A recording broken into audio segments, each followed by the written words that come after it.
Pyramid మాస్టర్లందరికీ నమస్కారం. ఈరోజు మే 22వ తారీఖు.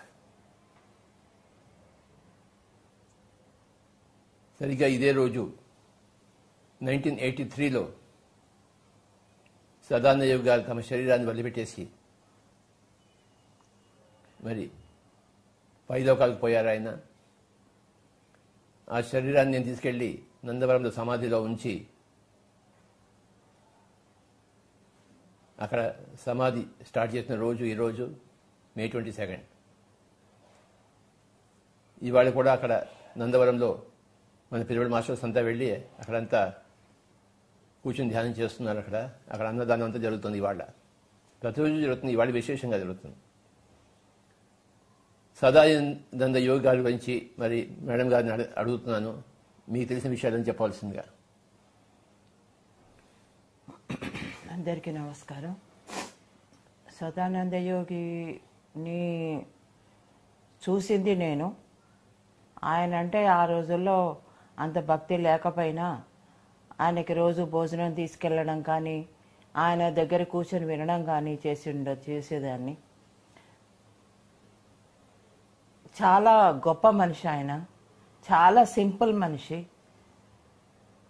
అసలు ఆయన మన గోచి బట్ట తప్ప ఇంకేమీ ఆయన దగ్గర లేదు. నులక మంచం ఒకటి ఉండేది చిన్న రూమ్లో, 8x6 ఎంతో ఉంటుంది అది. ఆ రూమ్లో ఉండేవారు, చిన్నది. అసలు చాలా సింపుల్ లైఫ్ లీడ్ చేస్తూ ఉండేవారు. అంత పెద్ద గురువు, అంత పెద్ద మనిషి, ఆయన అంత సింపుల్గా ఉండడం అంటే సింప్లిసిటీవే మనకి చెప్తూ ఉంది ఎంత పెద్దవాళ్ళు అనేది. తర్వాత ఆయనని ఇప్పుడు సమాధి అక్కడ కట్టారు. ఆ నందవరంలో కూడా నేను ఒక చైర్మన్ లాగా వ్యవహరిస్తున్నాను. చాలా బాగా ఉంది అక్కడ. మా ప్రతి సంవత్సరం కూడా ఈరోజు 22 మేము అందరం కూడా అక్కడికి వెళ్ళేవాళ్ళము. చాలామంది ఆ సమాధి పెట్టిన దగ్గర నుంచి వెళ్ళి ఆ రోజంతా కూడా అక్కడ గడిపి ఆ రోజు స్పెండ్ చేసి ధ్యానం చేసుకొని అందరూ వస్తారు. ఆ సమాధి దగ్గర నిజంగా ధ్యానం చేస్తే చాలా పవర్ఫుల్గా ఉంటుంది. ఆయన ఇప్పటికీ ఉన్నారు అనే భావన కలిగిస్తుంది ఆ యొక్క ధ్యానం మనకి. ఇది ఇవాళ రోజు చాలా చాలా స్పెషల్ అది మనకి. ఎందుకంటే ఒక గురువు గారు సమాధి అయిన రోజు, ఆయన సమాధి కాకముందరే ఆయన నాకు ఈ ప్లేస్లో కావాలి, నేను ఈ ఫలానా టైంకి నేను బాడీ వదిలేస్తున్నాను అని చెప్పారు. చెప్పి మరి ఆయన వెళ్ళిపోయారు. ఆ సమాధి ప్లేస్లో కూడా ఆయన వెళ్ళి చూసినట్టు కొంతమంది చెప్పారనమాట. అది ఈ మనిషి ఇక్కడికి వచ్చారు, ఇంతకు ముందు వచ్చి చూసుకొని వెళ్ళారు ఈ ప్లేస్ అంతా అని చాలామంది చెప్పారనమాట మాకు. కనుక ఆయన అంటే ఫిజికల్ బాడీ మూవ్ అవ్వలేదు, కానీ ఆస్ట్రల్గా వెళ్ళిపోయి ఆయన ఒక ఫిజికల్ రూపం తీసుకొని అక్కడికి వెళ్ళి చూసి రావడం జరిగింది. అదంతా కూడా అక్కడ చుట్టూ కట్టేవాళ్ళు చేసేవాళ్ళు వాళ్ళంతా కూడా చెప్పారనమాట. సో ఈయనే కదా మొన్న వచ్చి చూసుకొని వెళ్ళారు ఇక్కడంతాను అని చెప్పారనమాట. అది చాలా ఆశ్చర్యకరంగా అనిపించింది నాకు.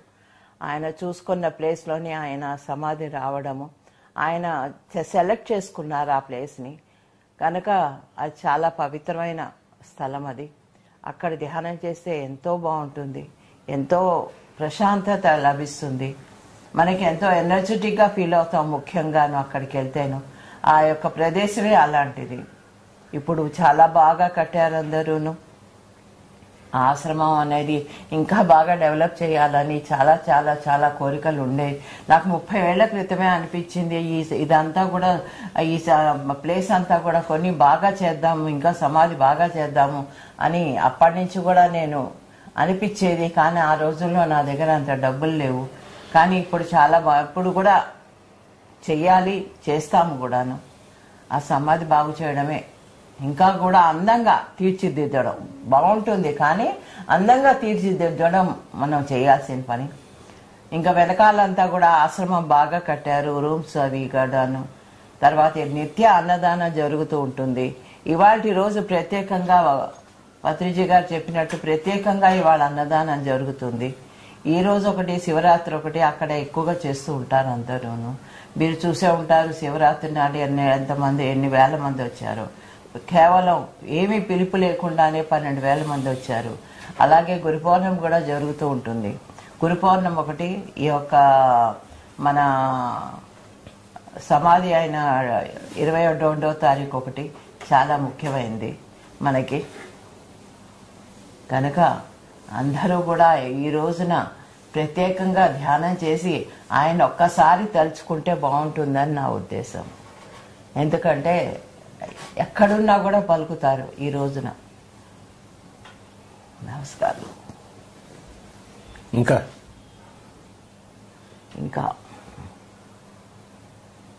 నాకు వచ్చే నేనే చెప్తా.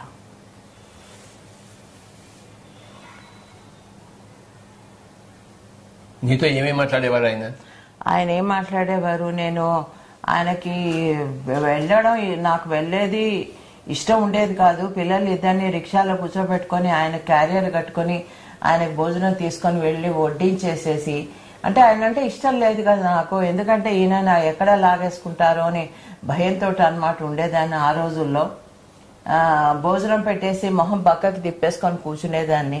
ఆయన అనేవారమ్మా, నువ్వు వస్తావమ్మా, ఇంకా కొన్నాళ్ళు, ఇప్పుడే కాదు, నీ టైం కాలేదు, ఇంకా వస్తావు నువ్వు అని చెప్పి నాతో అనేవారు.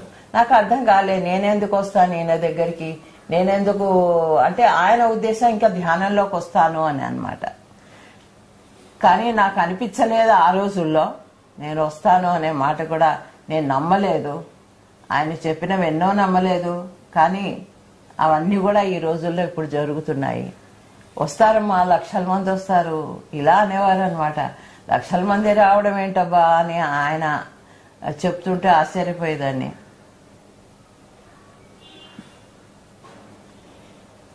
మీ తమ్ముడు ద్వారకానాథ్కి ఆయన స్పెషల్ గురువు కదా?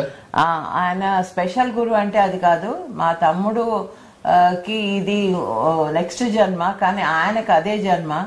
పూర్వజన్మలో మా తమ్ముడి పూర్వజన్మలో ఈరోజు ఆ గురువు గారు ఆయన గురువు గారు అనమాట. అంటే పూర్వజన్మలో మా తమ్ముడి పూర్వజన్మలో సదానంద యోగి గారు ఆయనకి గురువు. అందుకని వాడు కూడా ద్వారకానాథ్ కూడా వెళ్ళి ప్రతి సమాధి అయిన రోజు కానీ గురు పౌర్ణమి అయిన రోజు కానీ వెళ్ళి అక్కడికి వెళ్ళి గంధమంతా రాసే సమాధికి చేస్తూ ఉంటాడు అనమాట. చాలా మంది మన మాస్టర్స్ కూడా పరమేశ్వర రెడ్డి కానీ హరి కానీ చాలా మంది అక్కడికి వెళ్ళి నిజంగానే వారం 10 రోజులు అక్కడే ఉండి ధ్యానం చేస్తూ, కేవలం ఏమి తినకుండా కూడా, ఆ రోజుల్లో ఏమీ లేదు, ఇప్పుడు అంటే అంతా భోజనాలు అవన్నీ జరుగుతున్నాయి, కానీ ఏమీ పెట్టని రోజుల్లో కూడా వెళ్ళి వాళ్ళంతా కూడా ధ్యానం చేసి వస్తుండేవారు. ముఖ్యంగా చంద్రశేఖర్ శర్మ. ముఖ్యంగా చంద్రశేఖర్ శర్మ గారు ఆయన చాలా నెలలు ఉన్నారు అక్కడ, చాలా నెలలు అక్కడ ధ్యానం చేసుకుంటూ వచ్చిన వాళ్ళని చూసుకుంటూ ఉండేవారు అనమాట. ఆయన వంట ఏదో ఆయనకి ఏం కావాలో ఆయన పక్కన వండుకుంటూ ఉండేవారు. చాలా గొప్ప మనిషి చంద్రశేఖర్ శర్మ కూడా చాలా ఉన్నత స్థితికిలో ఉన్నారు. ఆయన చాలా సింపుల్గా ఉండేవాళ్ళే గొప్పవాళ్ళు. అన్నీ ధరించేవాళ్ళు, వేషధారణ మార్చుకునేవాళ్ళు. వాళ్ళు గురువులుగా నాకెందుకో అనిపించరు. ఉండొచ్చు ఏదన్నా గొప్పతనం ఏమో, కానీ ఎంత సింపుల్గా ఉంటే అంత పెద్ద గురువు అని నా ఉద్దేశంలో.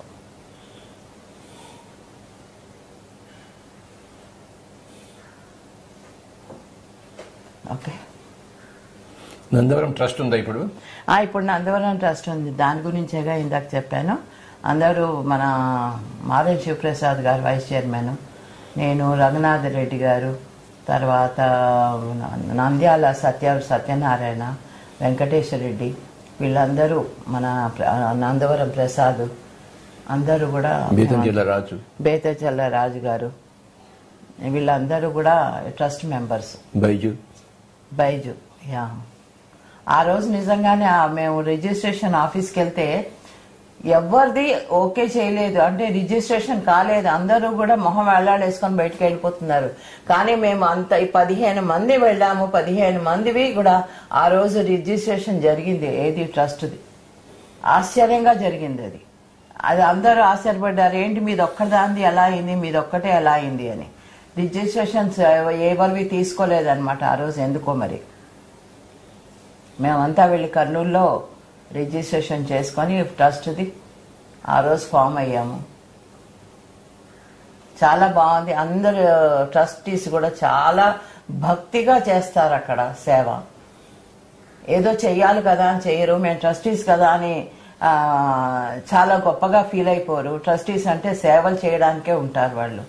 సేవ చేసేవాళ్ళే ట్రస్టీస్ నా ఉద్దేశంలో. అంకిత భావం ఉండాలి. ఆ యొక్క చేసిన ఆ ట్రస్ట్ విషయాల్లో అంకిత భావం ఉండాలి. కనుక మన ట్రస్టీస్ అందరూ కూడా, ఏ ట్రస్ట్ అయినా కానీ అందరూ కూడా చాలా భక్తిగా చేస్తూ ఉంటారు. కనుకే ఈ సంస్థ ఇంత బాగా ఎదిగింది. పెద్ద పెద్ద పిరమిడ్లు వచ్చాయి మనకిప్పుడు.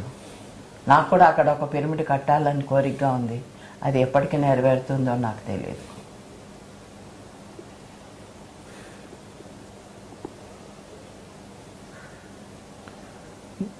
అబ్బూరి వెంకటేశ్వర కూడా ఉన్నాడు అక్కడ. అబ్బూరి వెంకటేశ్వరరావు గారు, ఎస్, ఆయన కూడా ఉన్నారు.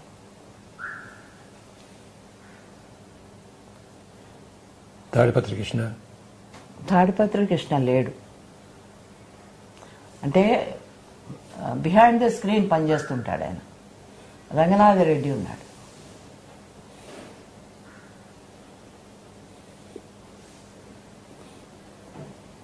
నందవరం ప్రసాద్ గురించి చెప్పండి. నందవరం ప్రసాద్ అక్కడే నందవరంలోనే పుట్టాడు. చిన్న పిల్లాడప్పుడు మా దగ్గరకు వచ్చాడు.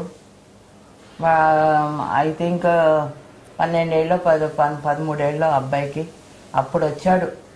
వచ్చి ధ్యానం చేసుకుంటుంటే ఏంరా చదువుకోకుండా ఎందుకురా ఇలా తిరుగుతున్నావు అని తిట్టేదాన్ని నేను. ఇప్పుడు బాగా చేస్తున్నాడు వచ్చి అన్ని పనుల్లోనూ. పిరమిడ్ అంతా చూసుకునేవాడు. చాలా బాగుండేది మన కర్నూలు పిరమిడ్ చూసుకుంటున్నప్పుడు. ఈ పిరమిడ్లు తయారు చేయడము కానీ చాలా ఎదిగాడు, చాలా నేర్చుకున్నాడు. చాలా మంచి పిల్లాడు. ఓకే, మన నాకు ఛాన్స్ ఇస్తావా? Yeah, right. ఓకే, నమస్కారం. అందరి వాళ్ళు ధ్యానం చేసి సదానాన్ని ఒక్కసారి తలుచుకోండి. ఇప్పుడు ధ్యానం చేయిస్తారు కదా, అప్పుడు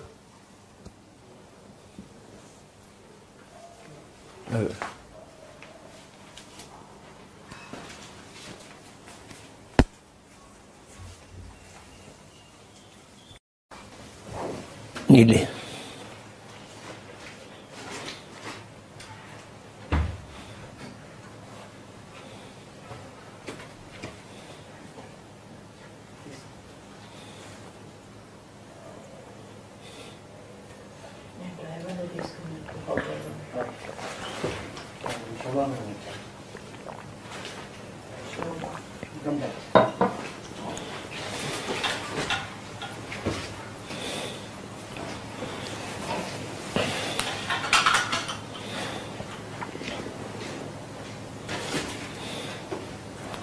అందరికీ నమస్కారం. ఇంకొకసారి ఈరోజు సదానంద యోగి గారి గురించి మనం వారిని తలుచుకుంటూ వారి గురించి కాస్త తెలుసుకుందాం. నాకు తెలిసింది నేను చెప్తాను. 1975లో నేను హైదరాబాద్ నుంచి కర్నూలు వెళ్ళడం జరిగింది. కోరమణి ఫర్టిలైజర్స్ లిమిటెడ్లో నాకు జాబ్ దొరికింది 75లో. ఇక్కడ హెడ్ క్వార్టర్స్లో చేరాను సికింద్రాబాద్లో. చేరిన కొన్ని రోజులకి నువ్వు కర్నూలుకి వెళ్ళాలి అని చెప్పారు. సరే అని చెప్పి కర్నూలుకి వెళ్ళాను. అంతకుముందు ఎప్పుడు నాకు కర్నూలు తెలియదు.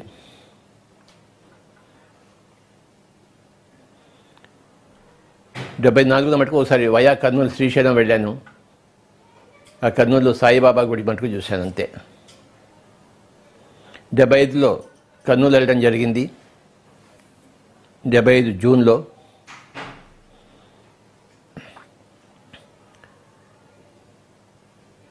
నాకు తెలిసిందల్లా కర్నూలులో ఒక గొప్ప సంగీత యోగి ఉన్నారు, డాక్టర్ శ్రీపాద పినాకపాణి గారు అని చెప్పేసి. అంతమంది నాకు తెలుసు. కనుక కర్నూలు వెళ్ళంగానే నేను సంగీతంలో ఉన్నాను కనుక ఆయన వెళ్ళి కలుసుకోవడం జరిగింది.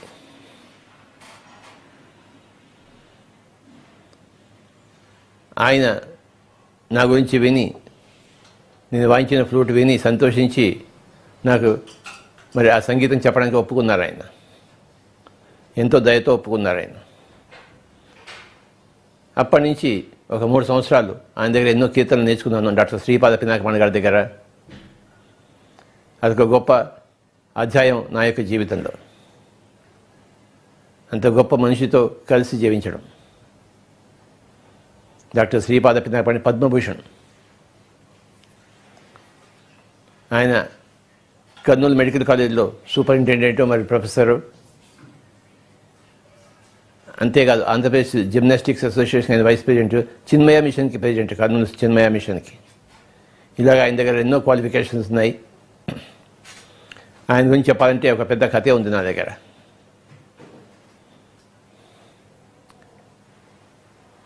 అయితే ఈరోజు సదానంద యోగి గారి గురించి తెలుసుకుంటున్నాను కనుక,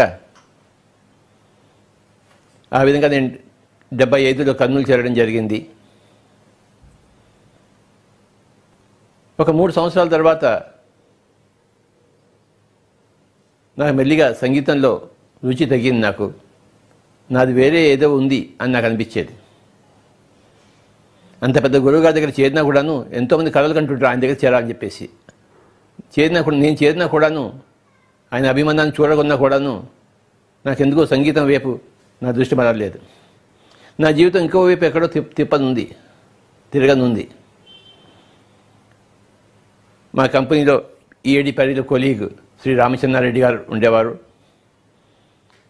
ఆదోన్లో ఉండేవారు. ఆ రోజుల్లో నేను ఎంత తిరుగుతుండేవాడిని.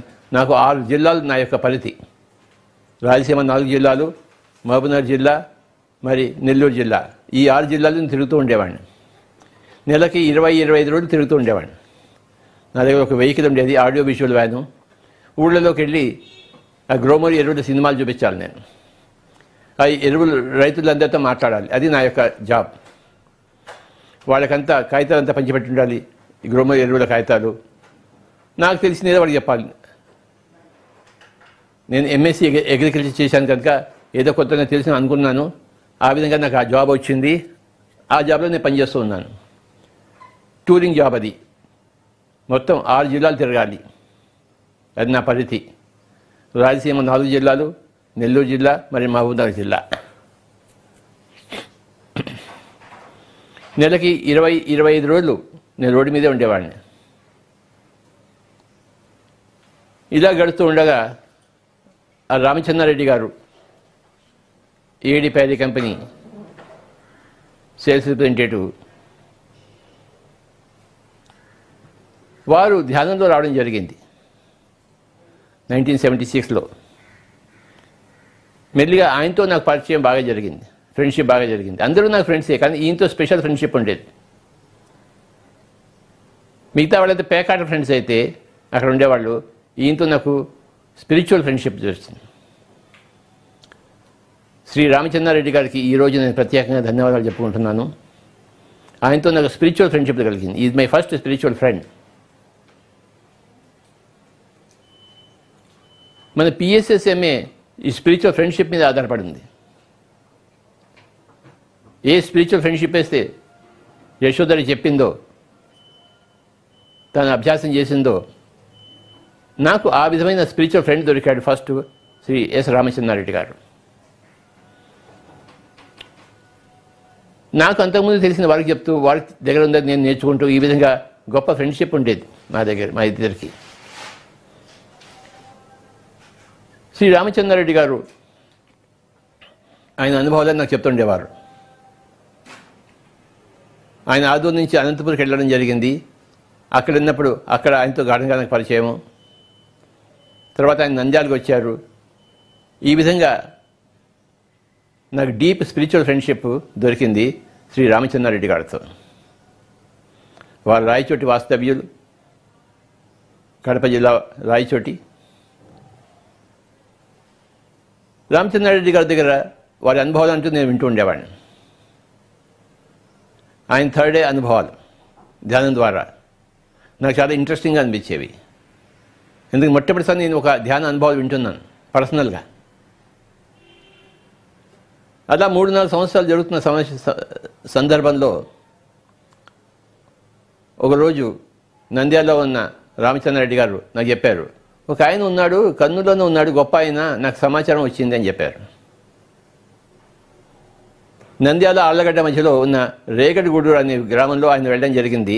అక్కడ రామరెడ్డి గారు అని ఒక 70-80 ఏళ్ళ ఆయన ఈయన కలవడం జరిగింది. ఆయన తన గురువు గారు గురించి చెప్పారు, ఆయనే సదానంద యోగి. ఆ 70-80 ఏళ్ళ రామిరెడ్డి గారు రేగడిగూడూరు, ఆయన తన గురువు గారి గురించి ఎంతో గొప్పగా చెప్తుంటే ఆయన ఎక్కడున్నాడంటే కర్నూలులోనే ఉన్నాడని చెప్పారు. సో రామచంద్రరెడ్డి చెప్పాడనమాట, అది కర్నూలులోనే ఎవరో ఉన్నారబ్బా గొప్ప గురువు గారు, రామిరెడ్డి గారు గురువు గారు, ఆయన మరి కలపాలి అని చెప్పారు. సరే కలుద్దాంలే అని నేను కూడా జాప్యం చేశాను.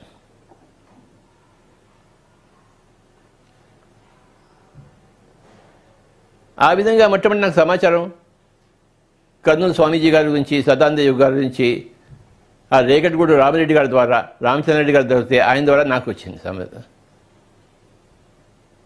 ఈ విధంగా జరుగుతుంటే చివరికి ఒకరోజు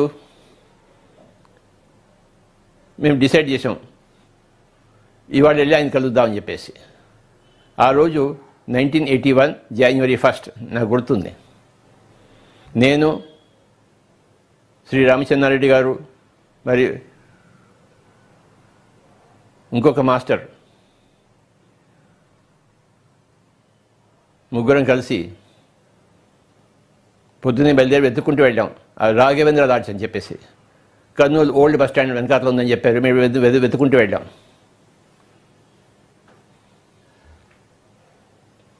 ముగ్గురం కలిసి వెళ్ళాం. వెంకటరత్నం, మూడరత్నం వెంకటరత్నం గారు, రామచంద్రరెడ్డి గారు, నేను ముగ్గురం కలిసి వెళ్ళాం. వాళ్ళిద్దరు ఈరెడ్డి ప్యారీ కంపెనీ మనుషులు, నేనేమో కోరమండలి మనిషిని. మా కంపెనీ రెండింటికి బాగా సంబంధం ఉంది. ఆ రోజు పొద్దున్నే వెళ్ళాము, సుమారు 8 గంటలకు వెళ్ళి ఉంటాము. వెతుకున్నాము. కర్నూలు బస్ స్టాండ్ నుంచి మార్కెట్ వైపు, వెజిటబుల్స్ మార్కెట్ వైపు వెళ్ళే దారిలో ఒక చిన్న రాఘవేంద్ర రాజ్ కనపడింది. అక్కడ అడిగాము. అక్కడ అడిగితే అవునండి ఒక ఆయన ఉన్నారు ఇక్కడ అని చెప్పి ఆ రూమ్కి వెళ్ళి చూపించారు. అది ఓల్డ్ లాడ్జ్, రాఘవేంద్ర లాడ్జ్ అని చెప్పేసి. అక్కడికి వెళ్తే ఒక చిన్న room, 6 feet by 8 feet 9 feet ఉంటుంది అంతే. అక్కడ మంచం వేసింది, లోనక మంచం, అందులో ఒక ఆయన పడుకుని ఉన్నారు. ఈయనే స్వామీజీ అని చెప్పారన్నమాట వాళ్ళు. సరే, ఎవరి కోసమైతే వెళ్ళామో వాళ్ళ దర్శనం ఇచ్చారన్నమాట. ఆ రోజు 1981 జనవరి 1 అక్కడ పోయి కూర్చున్నాం. ఆయన పడుకున్నారు, ఆ మంచం పక్కన కింద కూర్చున్నాం, ముగ్గురం కూర్చున్నాం. ఆయన ఇలా చూశాడు. మరీ ముసలాయనలా కనపడలేదు, కానీ ముసలాయనే. సన్నగా పీలగా ఉన్నాడు, కొంచెం పొడుగ్గా ఉంటాడు ఆయన, చామంచాయిగా, గడ్డ ఉంటుంది. అక్కడ రూమ్కి ఒక పులితోలు వేలాడుంది. ఇది ఆయన రూమ్, అంతే, అంతకనికి ఏమీ లేదు. సో ఆయన మమ్మల్ని ఇలా చూశాడు, కింద కూర్చున్నామే నమస్కారం పెట్టి. ఒకరో ఇద్దరు ఎవరో ఉన్నట్టున్నారు అప్పుడు ఆ రూమ్లో, ఆయన భక్తులు, ఆయన సేవ చేసేవాడు. ప్రతి స్వామీజీకి భక్తులు ఉంటారు కదా. మేము ముగ్గురం వెళ్ళి కూర్చున్నాము. ఆయన చూసి ఏం కావాలి అని అడిగాడు ఫస్ట్. మేము ఇంకా నోరు విడిచేదో చెప్పే ముందరే చెప్పారు, ఇక్కడ బ్రహ్మజ్ఞానం తప్ప ఇంకేమీ దొరకదు అని చెప్పారు. మాకు అదే కావాలి స్వామీజీ, అంతకని ఇంకేం లేదు అని చెప్పాము.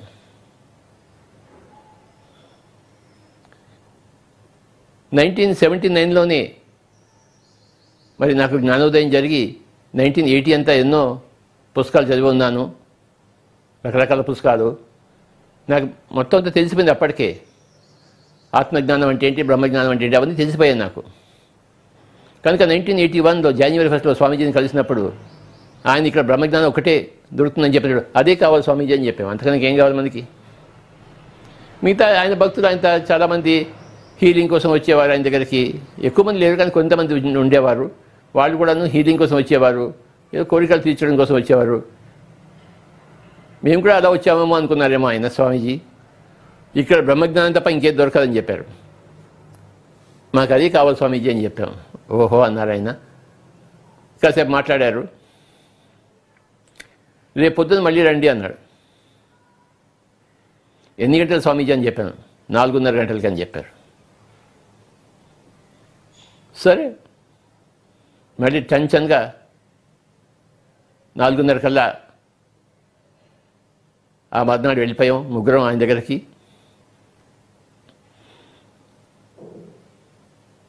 ముగ్గురం ఫ్రెండ్స్ అన్నమాట. రామచంద్రారెడ్డి గారు, నేను, వెంకటరత్నం గారు ముగ్గురం స్పిరిచువల్ ఫ్రెండ్స్, గొప్ప స్పిరిచువల్ ఫ్రెండ్స్. మాలో మేము డిస్కస్ చేసుకుంటూ ఉండేవాళ్ళం. మాలో ఒకరి దగ్గర నుంచి ఒకరు నేర్చుకుంటూ ఉండేవాళ్ళం. మా ముగ్గురిది ఒక చిన్న సంఘం. అది ఫస్ట్ సంఘం, ఫస్ట్ స్పిరిచువల్ ఫ్రెండ్షిప్ సంఘం. అంటే ఒకరి అనుభవాలు వాళ్ళు వినడం, డీప్గా వినడము, అర్థం చేసుకోవడానికి ప్రయత్నించడం, కలిసి ఉండడం అన్నమాట. ఆ ముగ్గురం వెళ్ళి ఆయనతో కలిసినప్పుడు ఆయన ఆ రోజు ధ్యానం గురించి చెప్పడం జరిగింది. ధ్యానం చేయించారు ఆయన. మనం చేస్తున్న ఆనాపానసతే ఆయన చెప్పారు. కానీ ఆయన నోటి రావడం చాలా గొప్ప విషయం కదా మరి. అప్పటి నుంచి నేను ఊర్లో ఉన్నప్పుడల్లా కూడాను, అంటే నెలకి 25 రోజులు టూర్ చేస్తుంటాను కదా, ఇంకొక వారం రోజులు ఊర్లో ఉంటాను కదా కర్నూలులో.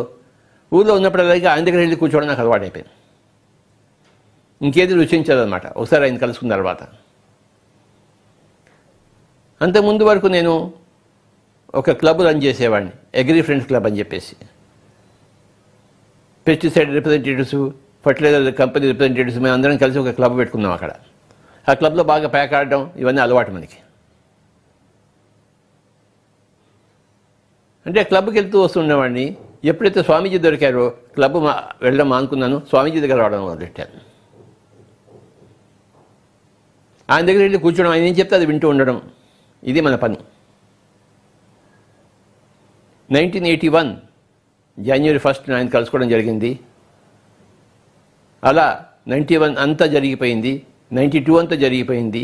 1983 ఏప్రిల్ 16 నేను ఆ రోజు ఆయన దగ్గరికి వెళ్ళినప్పుడు 1983 ఏప్రిల్ 16 నేను అక్కడిని వెళ్ళడం జరిగింది. నేను ఎప్పుడు కర్నూలులో ఉంటాను కనుక ఈ వెంకటరత్నం రామచంద్రరెడ్డి వాడు వేరే ఊళ్ళో ఉన్నారు కనుక వాళ్ళకి ఎప్పుడు వెళ్ళేవాడు కాదు. నేను మటుకు ఎప్పుడు రోజు వెళ్తుండేవాడిని ఆయన దగ్గరికి. నాకు స్వామీజీకి ఎంతో సంబంధం ఏర్పడిపోయింది. ఆయనకి నేనంటే ఇష్టం, నాకు ఆయనంటే పరమ. సో ఏప్రిల్ 16 నేను ఆయన దగ్గరికి వెళ్ళినప్పుడు ఆయన చెప్పాడు, సుభాష్ అని పిలిచేవాడు ఆయన. సుభాష్, నేను శరీరం వదిలిపెట్టడానికి నిశ్చయించుకున్నాను, నా సమాధి ఏర్పాటు చేయాలి అన్నారు ఆయన. తప్పకుండా స్వామీజీ అన్నాను.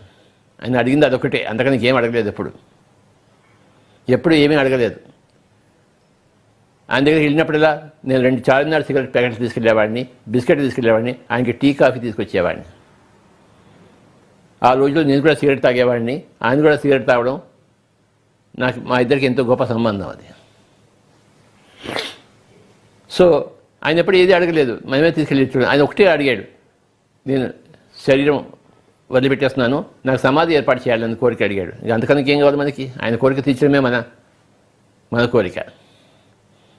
సో చుట్టుపక్కల కర్నూలు చుట్టుపక్కల కాస్త ఎక్కడ ప్లేసెస్ ఉన్నాయని వెతకడం మొదలుపెట్టాను.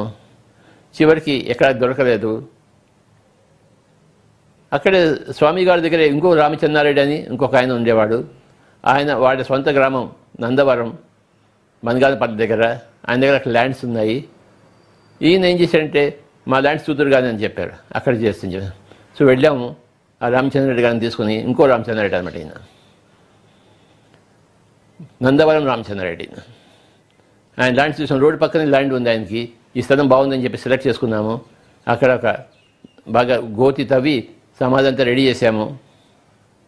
రెడీ చేసిన తర్వాత తిరిగి మళ్ళీ స్వామీజీ గారి దగ్గరికి వచ్చి, స్వామీజీ మీ సమాధి రెడీగా ఉంది, అక్కడ రెడీ చేసి వచ్చాం మీరు చెప్పినట్లు అని చెప్పాము. ఓహో అలాగా, వెరీ గుడ్ అన్నాడు ఆయన. మే 22 అంటే ఈ రోజు ఆయన డిసైడ్ చేశాడు. ఏప్రిల్ 16 నాకు చెప్పాడు. మరి మే 20 కదా మేమంతా రెడీ చేసాం సమాధి. మే 22కి ఆయన డిసైడ్ చేశాడు. డిసైడ్ చేసి నాకు చెప్పాడు అనమాట, చూడు సుభాష్, నేను శరీరం వదిలిపెట్టిన నా శరీరం తీసుకెళ్ళాలి అక్కడికి, కానీ నీకేమైనా ప్రాబ్లం రావచ్చు కనుక ఒక డాక్టర్ తీసుకొచ్చి డాక్టర్ సర్టిఫికేట్ తీసుకుంటే బాగుంటుందని చెప్పాడు. ఒక డాక్టర్ని తీసుకురా నేను శరీరం వదిలిపెట్టేసేటప్పుడు అన్నాడు. నాకు మా గురువు గారు ఉన్నారు కదా డాక్టర్ శ్రీపాద పినాక పండ గారు, వారితో చెప్పాను, స్వామీజీ మా కర్నూలు స్వామీజీ ఆయన శరీరం వదిలిపెట్టదలుచుకున్నాడు. అప్పుడు ఆయన చెప్పాను దాని గురించి, అంత గొప్ప ఆయన ఇక్కడే ఉన్నాడా, కర్నూలులోనే ఉన్నాడా, నేను తప్పకుండా చూడాలి, నేను వస్తానని చెప్పేసి ఆ సర్టిఫికేట్ ఇవ్వడం కోసం ఆయన వచ్చాడు. డాక్టర్ శ్రీపాద పినాకపాణి, పద్మభూషణ్, సంగీత మహాగురువు గారు. ఆ రోజు మే 22 మార్నింగ్ తీసుకెళ్ళాము. ఒక నలుగురం ఉన్నాము మేము. ఆయన స్వామీజీలా చూశారు, అందరిని చూశారు. చూసి అంతే తన శ్వాసను తానే ఆపేశాడు. ఆయన తన శ్వాసను తానే ఆపేశాడు. డాక్టర్ శ్రీపాద పినమ్మ గారు చూశారు, ఆయన పల్స్ చూశారు, లేడబ్బా అయినా అని చెప్పేశాడు. ఆయన సర్టిఫికేట్ ఇచ్చేశాడు, ఈ మనిషి ఇంకా శరీరంలో లేడని చెప్పేసి. ఆ సర్టిఫికేట్ తీసుకుని నా దగ్గర ఒక ఆడియో విజువల్ వ్యాన్ ఉండేది, మా కంపెనీ ఆడియో విజువల్ వ్యాన్. ఊళ్ళంతా తిరగడానికి ఒక ఆవిడ వ్యాను, ఒక డ్రైవరు, ఒక ఎక్విప్మెంట్ అంతా ఉండేది ఫిలిం ప్రొజెక్టర్ వేయడం కోసం. ఆ వ్యాన్లో ఒక పెద్ద సీట్ ఉంది ఆయనకి. ఆయన పడుకోబెట్టి అక్కడ వ్యాన్ నిండా కొంతమంది చేరి, భక్తులందరం చేరి కర్నూలు నుంచి నందవరం వెళ్ళాం. 75 కిలోమీటర్లు ఉంటుంది. నందవరం అనేది పాణ్యంకిను బంగాళపల్లి మధ్య రోడ్లో ఉంటుంది, నందవరం అనే గ్రామంలో. సో అక్కడ సమాధి దగ్గరికి వెళ్ళాము. మే 22 ఈ రోజు. ఆ శరీరాన్ని ఎత్తి ఆ గొయ్యిలో పెట్టేసి అక్కడ చేయవలసినవన్నీ చేసి కార్యక్రమాలను చేసి పైనుంచి రాయి కప్పేసి మొత్తంతా కంప్లీట్ చేశాం. ఉత్తర దాని చుట్టూ ఒక రూమ్ కట్టి ఆ సమాధి చుట్టూ అప్పని చెప్పేదాకా అలానే ఉంది. మే 22 ఇది జరిగింది, 1983. సో 1981 జనవరి 1 నేను ఆయన కలుసుకోవడం జరిగింది. 1983 ఏప్రిల్ 16 నా సమాధి ఏర్పాటు చేయవయ్యా అని నాకు ఆజ్ఞ ఇవ్వడం జరిగింది.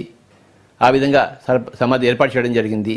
1983 మే 22 ఆయన శరీరాన్ని వదిలిపెట్టడం, స్వచ్ఛందంగా వదిలిపెట్టడం జరిగింది. ఇది జరిగింది కథ. అప్పటి నుంచి ఎన్నో సంవత్సరాలు ప్రతి సంవత్సరం మే 22 నేను వెళ్తూ ఉండేవాడిని గురువుగారి సమాధి గారి దగ్గర. నాతో పాటు మన పిరమిడ్ మాస్టర్స్ అందరూ వస్తుండేవాడు. కొన్ని సంవత్సరాల కిందట అక్కడ కొంత ల్యాండ్ తీసుకోవడం జరిగింది, ఒక పెద్ద ఆశ్రమం కూడా రావడం జరిగింది. ఇప్పుడంతా చాలా చాలా బాగుంది, కలకలలాడుతూ ఉంది.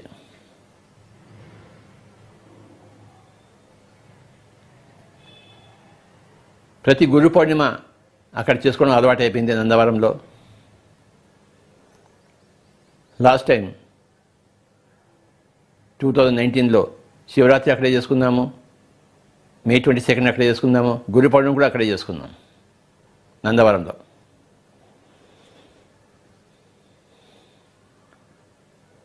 ఈ సంవత్సరం 2020 శివరాత్రి మరి కనిగిరిలో చేసుకున్నాము. యాక్చువల్లీ ఈరోజు నేను వెళ్ళాలి అక్కడికి, మే 22 కదా, కానీ ఏం చేద్దాం, లాక్డౌన్లో ఉండిపోయాను నేను. కానీ మన మాస్టర్స్ అందరు కర్నూలు నుంచి వెళ్ళారు, ఆ సమాధి దగ్గర ఇప్పుడు ఉన్నారు. ఆ సమాధి ఫోటోలన్నీ మీరు చూడగలరు, ఫేస్బుక్లో పంపించారు. అక్కడ మన వాళ్ళంతా ఇప్పుడు ఉన్నారు అక్కడ. ఇవాళ స్పెషల్ భోజనాలు పెడుతున్నాం అక్కడ వచ్చిన వాళ్ళందరికీ నందవరంలో. ప్రతిరోజు అక్కడ అన్నదానం జరుగుతోంది. ఈ లాక్డౌన్లో లేదు, అంతకుముందంతా అన్నదానం జరుగుతూనే ఉంది. మనకి గొప్ప కేంద్రము నందవరం సమాధి, గురువుగారి సమాధి. అక్కడ ఎంతో, మేడం గారు చెప్పినట్టు అక్కడ ఎంతో ఎనర్జీ ఉంటుంది. అక్కడికి వెళ్ళి ధ్యానం చేస్తే ఎంతో బాగుంటుంది.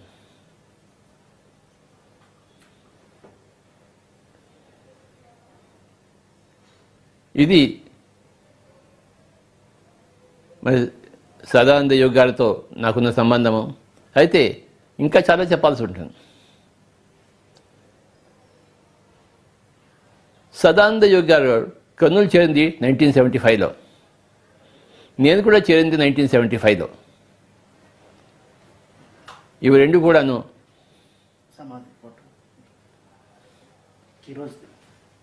ఇది సమాధి, ఇది ఈరోజు ఫోటో, ఇది ఫేస్బుక్ ఫోటో. మన వాళ్ళంతా అక్కడ ఉన్నారు. నందవరం కనపడుతుందా కెమెరాలో? ఇది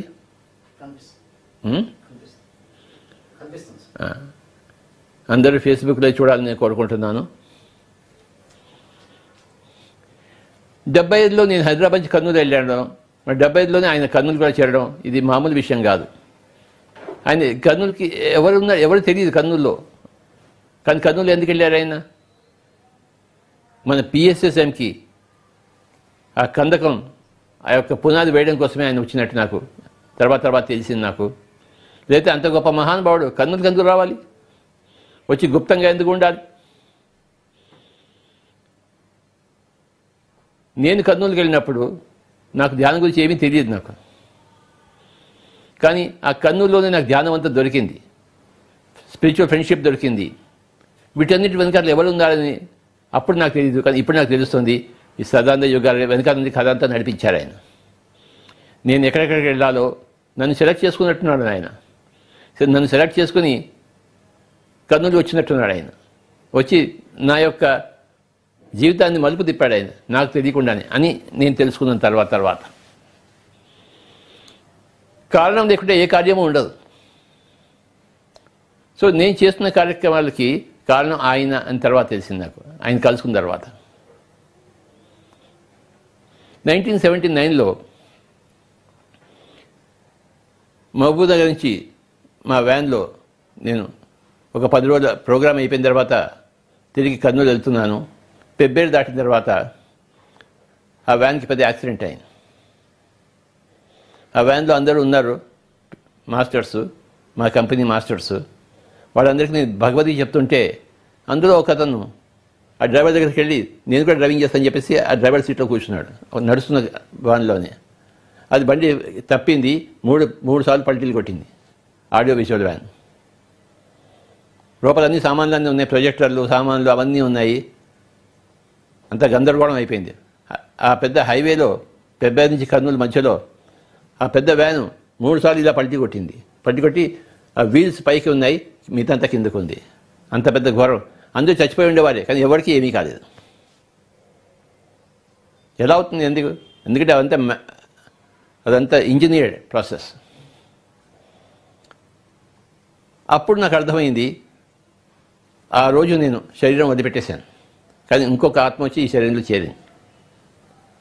అలా చేరడం కోసం అలా జరిగిందని చెప్పి నా తర్వాత నాకు తెలిసింది. ఉదాహరణకు లోప్సింగ్ రంపా గారు కూడాను, ఆయన ఒక డాక్టర్ని చూసుకున్నాడు ఆయన ఇంగ్లాండ్లో. ఈయన శరీరం శిథిలం అయిపోయినప్పుడు ఆ డాక్టర్ శరీరాన్ని వెతుక్కొని ఆ డాక్టర్ శరీరాన్ని చెట్టు మించి కింద దూకమని చెప్పారు. ఆయన దూకిన తర్వాత ఆ శరీరంలోకి ఈయన దూరాడు, లోప్సింగ్ రంపా.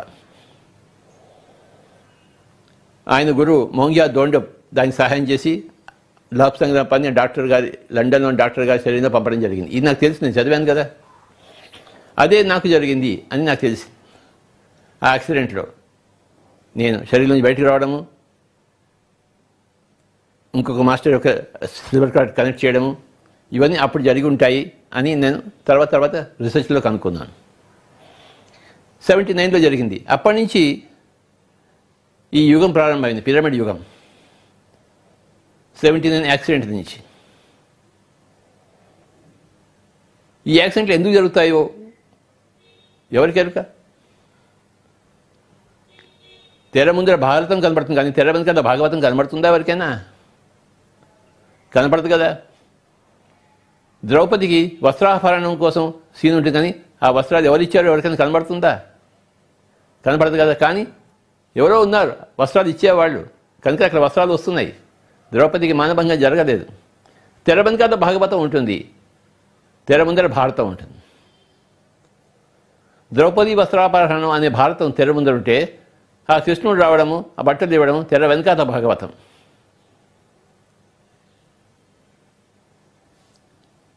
లక్క ఇంట్లో కాలుదాన్ని వెళ్ళినప్పుడు ముందరే ఒక గొయ్యి తవ్వించి బయటికి తీసుకొచ్చారు పాండవులను. అది లక్క ఇల్లు అని చెప్పేసి దాన్ని కాల్చడానికి రెడీగా ఉంచారని చెప్పేసి ముందర తెలుసుకున్న వాళ్ళు ఆ గొయ్యి తవ్వించి గొయ్యి నుంచి ముందరే బయటికి తప్పించారు. భీముడి చేత తవ్వించారు గొయ్యి. సో ఇదంతా తిరబంకాల భాగవతం ఉంటుంది. నేను చెప్పొచ్చేది కూడాను, నేను కర్నూలు వెళ్ళడము, కానీ ఈ కర్నూలులో నేను చేసినంత భారతం అయితే సదానంద గారు చేసినంత భాగవతము.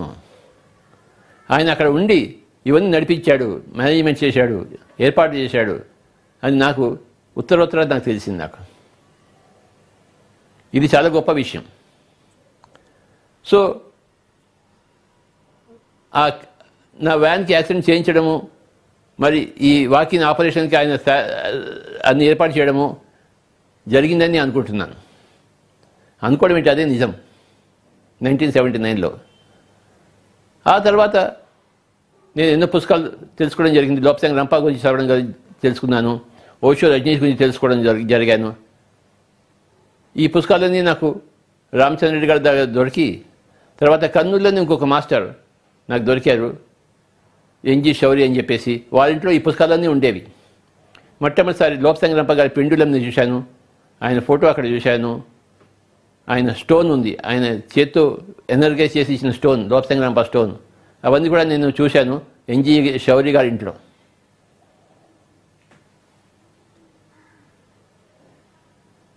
So first group spiritual friendship నాకు రామచంద్ర రెడ్డి గారితే, second spiritual friendship, great friendship NG Shouri గారు. ఆయన లోకల్ మేరీ కాలేజ్లో ఆయన ప్రిన్సిపల్, ఆయన కర్నూలులో. ఆయన దగ్గర గొప్ప లైబ్రరీ ఉండేది. ఆ లైబ్రరీ పుస్తకాలన్నీ నేనే చదివాను.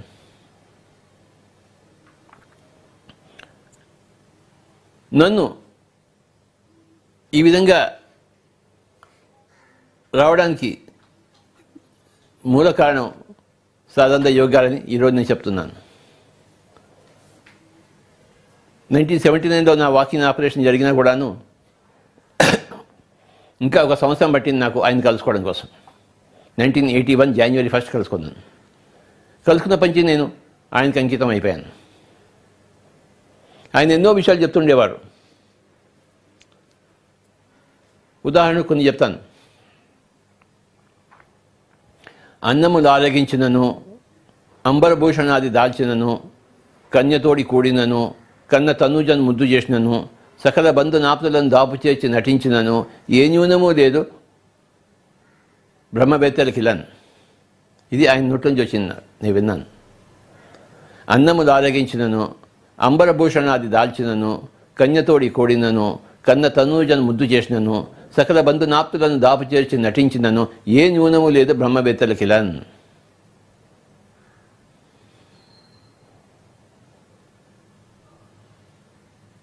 మాంసపిండాన్ని మంత్రపిండం చేయాలోయ్ అనేవారు ఆయన ఎప్పుడు. ఇది మాంసపిండం అంటే ఈ శరీరం, భౌతిక శరీరం. మంత్రపిండం అంటే అది మ్యాగ్నటైజ్డ్ బాడీ.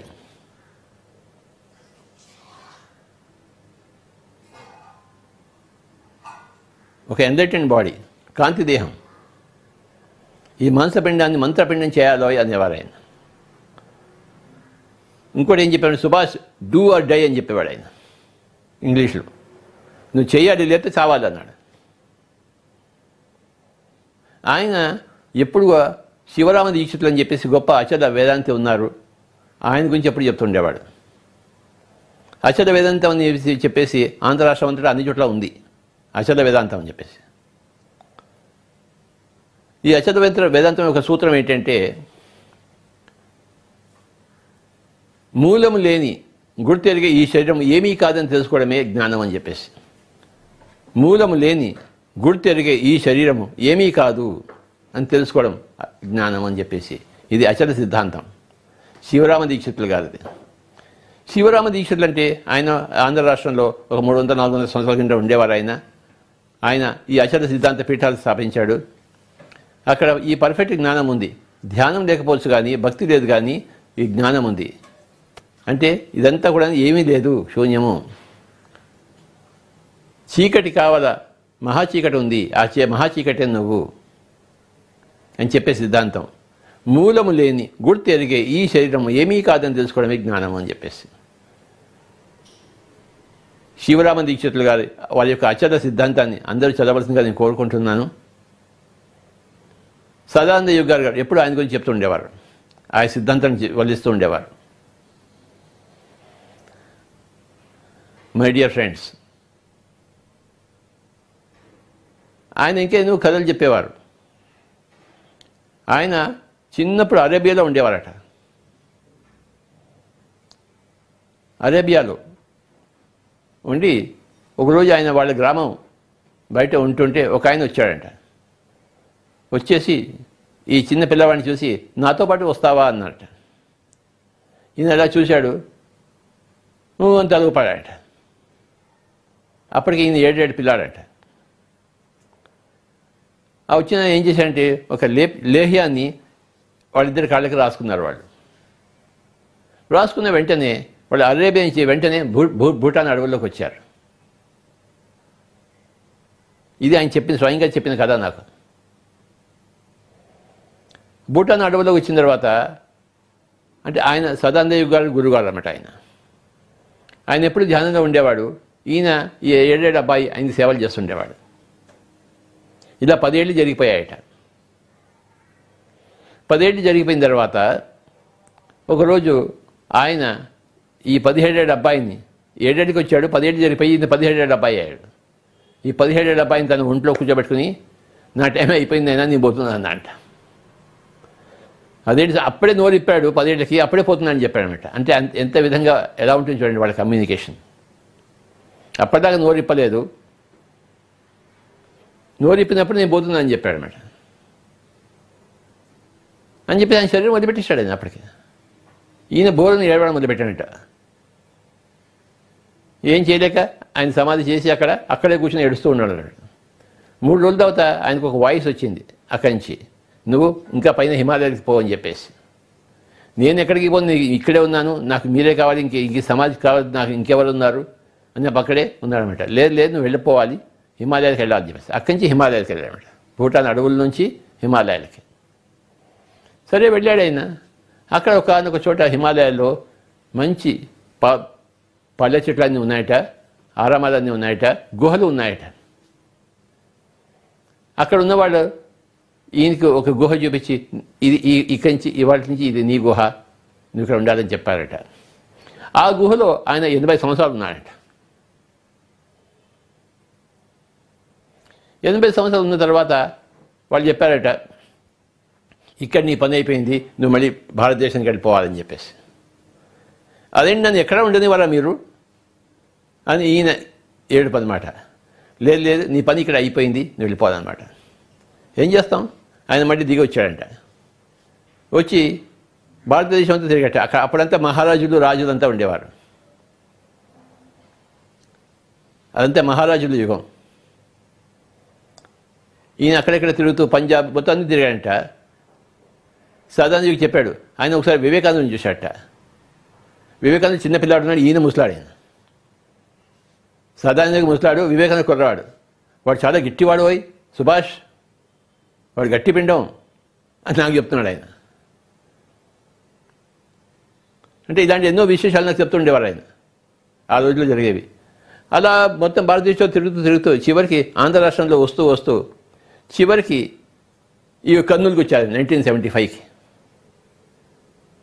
ఆయన అరేబియాలో ఎప్పుడు పుట్టాడో, ఏ సంవత్సరంలో పుట్టాడో తెలీదు. నా లెక్కలో అయితే ఒక 2000 సంవత్సరాలు అయి ఉంటుంది. ఆయన తిరిగి చివరికి కర్నూలు రావడము అంటే పిఎస్ఎస్ఎం యొక్క గొప్పతనం అందరూ తెలుసుకోవాలి. ఈ విషయం బట్టి మామూలు మూమెంట్ కాదు ఇది, ప్రపంచాన్ని మార్చే మూమెంట్ ఇది. అంటే ఎంత పునాది ఉంటే ఈ ప్రపంచాన్ని మారుస్తుంది. ఆ పునాది అంతా సదానంద యోగి. ఆయన దేశం అంతా తిరుగుతూ చివరికి కర్నూలు రావడం జరిగింది. ఏ సంవత్సరం వచ్చాడు, నేను కూడా కర్నూలు వెళ్ళినప్పుడే జరిగింది. ఆ కర్నూలులో నేను సంగీతం నుంచి ధ్యానం వైపు మరల్చడానికి రామచంద్రారెడ్డి గారు, తర్వాత ఎన్జి శౌరి గారి పుస్తకాలు చదవడము, తర్వాత నాకు యాక్సిడెంట్ కావడము, ఆ వాకింగ్ ఆపరేషన్ జరగడము, 1981 ఆయన దగ్గర చేయడం, ఇవన్నీ జరిగిపోయాయి అనమాట. నాకేమీ తెలియదు, మనకేం తెలుస్తుంది. ఈ వాకింగ్ గురించి కూడా నాకు ఎలా తెలిసిందంటే 1985లో బెంగళూరులో మా కంపెనీ యాన్యువల్ మీటింగ్ ఉంటే వెళ్ళినప్పుడు బెంగళూరులో ఒక హోటల్లో ఉన్నప్పుడు ఆ హోటల్లో పుస్తకాలు వెళ్తే ఒక పుస్తకం దొరికింది నాకు, రూత్ మాంట్గోమరీ పుస్తకం, స్ట్రేంజర్స్ అమాంగ్స్ట్ అస్ అని చెప్పేసి. అందులో అంతా వాకింగ్స్ గురించి ఉంది. ఆ పుస్తకం చెప్తే నేను ఆశ్చర్యపోయాను, ఓహో ఇదేనా నాకు జరిగిందని చెప్పేసి. వాకింగ్ జరిగినప్పుడు ఏమవుతుందంటే నీ ఇమీడియట్ ఫ్యామిలీతో సంబంధాలు ఉంటాయి, కానీ ఇమీడియట్ సంబంధాలు కానీ అక్కగారు అన్నగారు వాటితో సంబంధాలు తెగిపోతాయి. అవన్నీ నాకే జరిగాయి, అందరితో సంబంధాలు తెగిపోయాయి నాకు. మనం ఒక రిబల్గా తయారం. ఇంట్లో అమ్మ నాన్న పిల్లలు పెళ్ళం వీళ్ళు తప్ప ఇంకోళ్ళు ఎవరు మన వాళ్ళు కాదు, అందరితో కట్ అయిపోయింది అన్నమాట. ప్రతి వాకింగ్కి అలా జరుగుతుంది. అది ఇవన్నీ విషయాలు తెలుసుకోవాలంటే రూత్ మాంట్గోమరీ పుస్తకం స్ట్రేంజర్స్ అమంగ్స్ట్ అస్ అనే పుస్తకం చదివితే తెలుసు. నేను చదివాను 85లో, నాకు తెలిసిపోయింది. మై డియర్ ఫ్రెండ్స్, ఈ విధంగా సదానంద యోగ్ గారికి మరి నాకు ఉన్న ఈ యొక్క సంబంధం అంటే నేను చెప్పడం జరిగింది. Today May 22 I'm very very happy.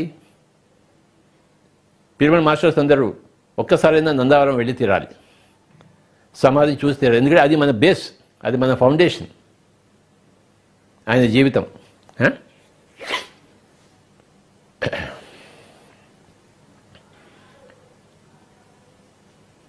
ఆయన ప్రవచనాలు తెలుసుకోవాలంటే శివరామ దీక్షితులు గారిని చదవాలి, అచల సిద్ధాంతం గురించి తెలుసుకోవాలి.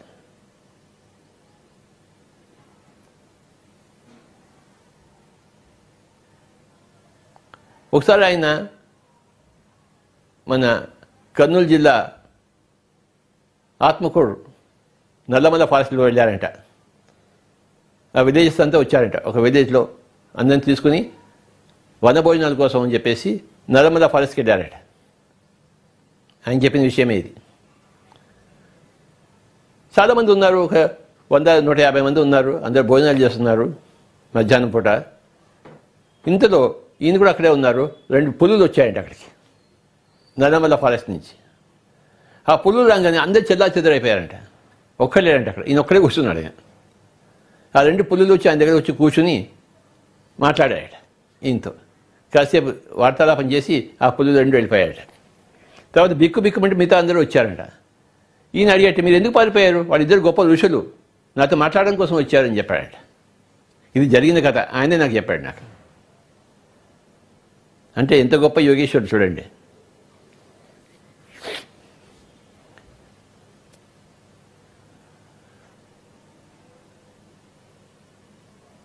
ఆయన చెప్పినట్టు డూ ఆర్ డై సుభాష్ అనేవాడు. అదే మనకి మంత్రం, పిఎస్ఎస్ఎం మంత్రం. అది డూ ఆర్ డై. చేద్దాము లేకపోతే చేద్దాం, చావు లేదని మనం తెలుసుకునేవాడు. మనం ఎందుకు చేయం?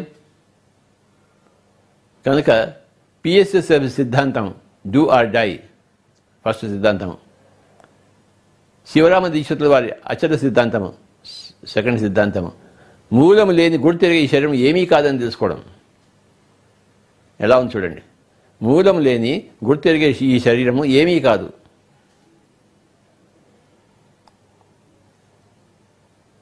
ఇందాక మేడం గారు చెప్పినట్టు ఆయన సింపుల్ లైఫ్. ఏం కావాలి? రాజ్యాలు కావాలా, మెడలు కావాలా, మిద్దెలు కావాలా? సింపుల్ లైఫ్ కావాలి అండ్ గ్రేట్ థింకింగ్ కావాలి.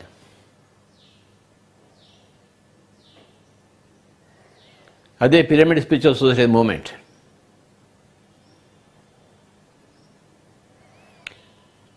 నేను హిమాలయాలకు వెళ్ళలేదు ధ్యానం కోసం. హిమాలయాలు నన్ను వెతుకుంటూ కర్నూలుకి వచ్చాయి నేను ఉన్న చోట. చూసారా? If Mohammed cannot go to mountain, mountain should come to Mohammed.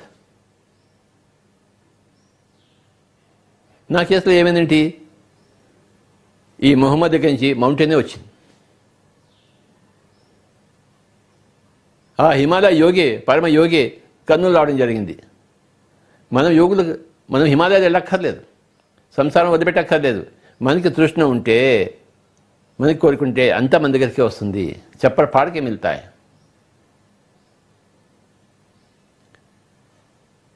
ఇవన్నీ చెప్తూ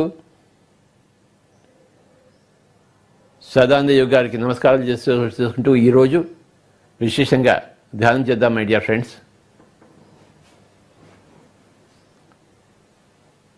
ఎవరూ కళ్ళు తెరవద్దు, శ్వాస మీద ధ్యాస.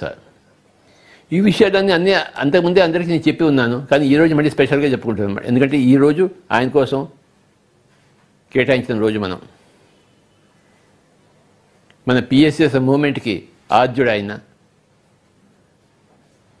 తెర ముందు ఉన్న భారతాన్ని నడిపించిన తెర వెనుకల భాగవతం, భాగవతోత్తముడు ఆయన.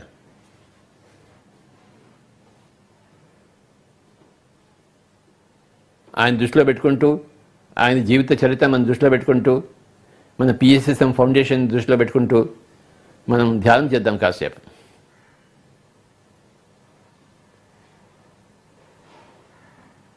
ఆ సమాధి దగ్గర మనమంతా ఉన్నట్టు మనం ఊహించుకుంటూ, చాలామంది నందవరం సమాధి దగ్గర వెళ్ళే ఉంటారు. మళ్ళీ ఇంకొకసారి దాన్ని ఊహించుకొని అక్కడ ఉన్నట్టు తెలుసుకుని ఆ సమాధి పక్కన కూర్చున్నట్టు మనం చిత్రీకరించుకొని మనల్ని మనం ధ్యానంలో మగ్నంలో అవుతాం. ఈరోజు ఆయనకే మనం అంకితం. మే 22. ఎవరూ కళ్ళు తెరవరాదు. శ్వాస మీద ధ్యాస, శ్వాసానుసంధానం.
ఆఖరి ఒక్క నిమిషం శ్వాస మీద ధ్యాస మిత్రులారా.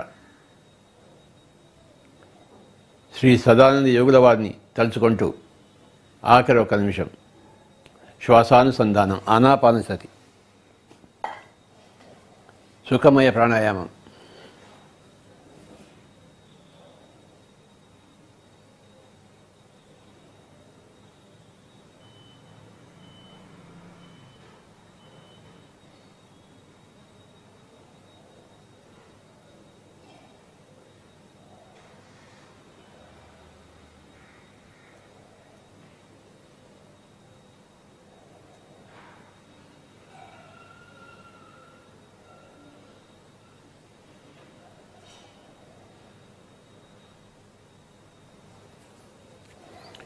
మనదంతా యశోధరా మార్గం.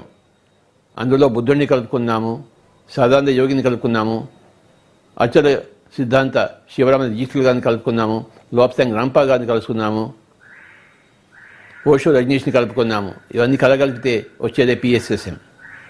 థియోసాఫికల్ సొసైటీ మాస్టర్ గారిని కలుపుకున్నాం.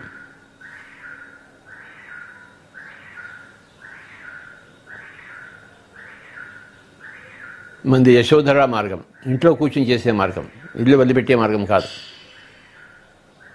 ఇంట్లో కూర్చుని అందరి దగ్గర నుంచి అన్నీ నేర్చుకుంటూ అన్నీ సాధిస్తాం, అందరికీ చెప్తాం.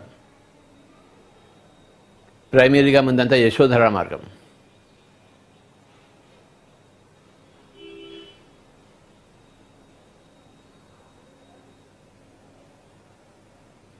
మన మూమెంట్లో మనం పిరమిడ్లను కలుపుకున్నాం, సేత్ మాస్టర్ని కలుపుకున్నాం. Spiritual science principle, you create your own reality. ఎవరిని వాడే ఉద్ధరించుకోవాలన్న భగవద్గీత సందేశం కలుపుకున్నాం. ఎక్కడెక్కడ గొప్ప గొప్ప విషయాలు ఉన్నాయి అవన్నీ కలుపుకున్నదే పిరమిడ్ స్పిరిచువల్ సొసైటీస్ మూమెంట్. ఆషామాషి వ్యవహారం కాదు PSSM. East or west, pyramid master is the best. East or West, Pyramid Society is the best. East or West, Pyramid Meditation Channel is the best.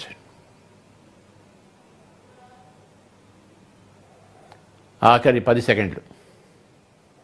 9, 8, 7, 6, 5, 4, 3, 2, 1, 0. మెల్లిగా రెండు చేతులను రెండు కళ్ళ మీద పెట్టుకుందాం my dear friends and masters and gods. We are all friends to each other, spiritual friendship. We are all masters of our own cells, spiritual mastery. And we are all gods, we are all creators. We create a new earth on this earth planet, new humanity on this earth planet. We are all creators. రెండు చేతులు కళ్ళ మీద పెట్టుకుందాం 5 సెకండ్లు. 5, 4, 3, 2, 1, 0. రెండు చేతులు తీసేసి కళ్ళ రెండు తెరుద్దాం. Thank you very much. అందరికీ నమస్కారాలు. సదానంద యోగులుగా వారికి నా యొక్క సాష్టాంగ ప్రణామాలు.